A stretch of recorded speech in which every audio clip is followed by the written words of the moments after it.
Good afternoon, members of the media. My update this afternoon will be about what we have briefed the Honourable Prime Minister and what has eventuated after that briefing. The NDMO, together with the Commissioner Central and its stakeholders, focus for the next 24 hours is the distribution of food rations to the evacuation centres and the deployment of teams to the Eastern Division, mainly Kadavu and Southern Laos. In terms of casualty and injuries, 2 additional injuries have been recorded. The latest are as follows. One 71-year-old man from Dramasi, Tavua, sustained injuries from flying roofing iron during a funeral gathering in Tavua. Turanganikoro Wunivesi sustained injuries from the washout at the Mataso crossing. So a total number of injured persons now stands at 3 from the report that was issued out yesterday. In terms of the evacuation center, we now have 6 in total, 3 in the Central Division, 3 in the Western Division. Total number of evacuees, 40 in the Central Division and 40 as well in the Western Division. The Eastern and the Northern Division evacuation center are now closed. In terms of our future operation, after the briefing, the Honourable Prime Minister and the endorsement from the National Disaster Management Council, we will fly a group or a team in a helicopter tomorrow morning to Kadavu to assess, to work with the district officers and assess the situation on the ground. Upon the reports that we receive from this, the team that will return as well tomorrow, we will then mobilize what needs to be mobilized to Kadavu on Friday. That is what I have for your update this afternoon. Any questions? Just 2 questions.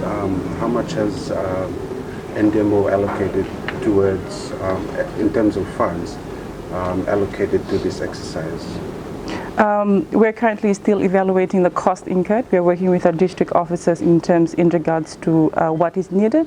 As of when the information is format, we will then do our cost analysis, to which we will come to a total amount of money that is needed for this.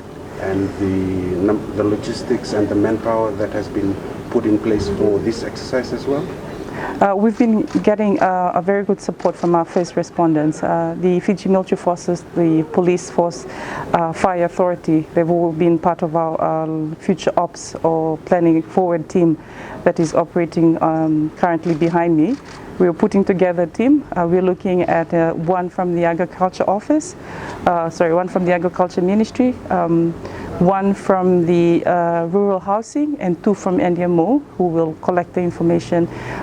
We will move to Kadavu. We will do a village hopper. There are some villages that don't have access to road, so we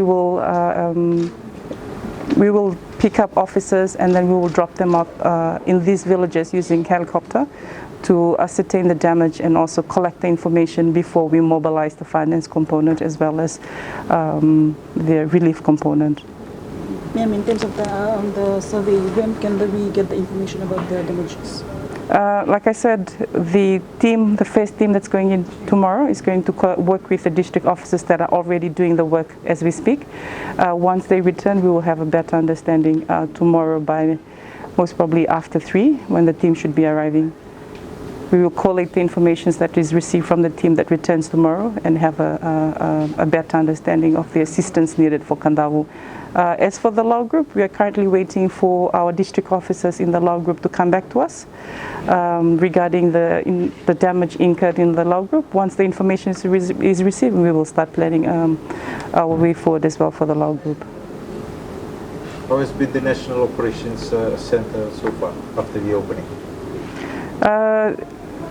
It's been quite, I would say, very consistent in terms of the reporting as well as the technology that we are currently mobilizing now. We've been able to get live updates every time we have a brief to the Honourable Prime Minister as well as the Minister we're able to link directly to Director Met in Nandi, who gives us update every time we have a brief. The same goes for the two other divisional commissioners, Commissioner Western, Commissioner Northern. They join us online to brief us. Situation reports that used to come in manually, this is now being sent over to us via email. So we are able to push out information much faster as what we used to do before, which is all paper. Director Met, has he suggested that any other tropical cyclone predicted rather is in place for Fiji till April?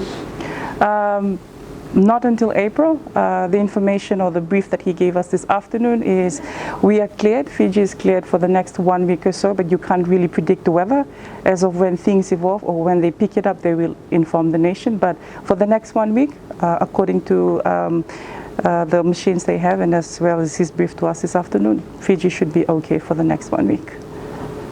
Regarding the water supply, have you received any complaints or reports about contaminated water or diseases in water so far? Okay.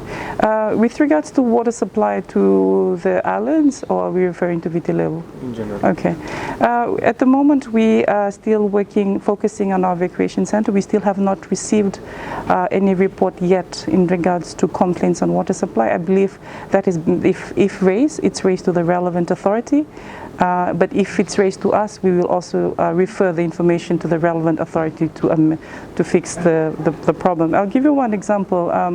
We had 3 evacuation centers in Nandi that was open but needed electricity, and so we asked EFL to prioritize that because of the safety of the evacuees that were in there. So we were able to facilitate that.